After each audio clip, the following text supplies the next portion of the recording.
How to create Gmail and Google account on laptop PC. So for this video, I will guide you step by step on how to do that and how to set up your own Google account. So typically Google account is really needed on Android as well as iPhone devices. So let's head over first to your actual Chrome browser. Then you can click on your icon right here. So if you do not have that yet or you haven't signed up yet, what you can do is you can just follow this video. First things first, head over and then sign into your Google account by clicking on the sign in option. Then from in there, you will be prompted to sign in using your account.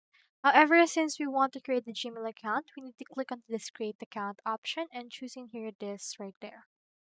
I'll just choose the personal use and I'll input right here a name. And then you can also input your last name, but that one is optional. Input right here your birthday as well as your gender.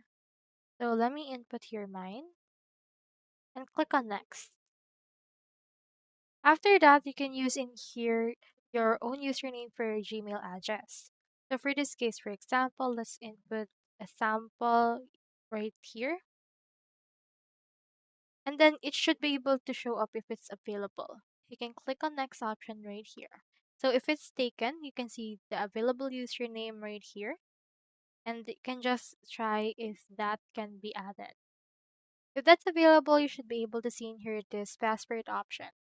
So head over and click on input, then here the password that you would want. And then just follow the on-screen instructions in order to successfully create your Google account. Once you have your Google account, you can use it in order to sign in into your Gmail. So I hope this video helped you, and if it did, feel free to like and subscribe. It really helps support the channel. And if you got any question, just drop it in the comments.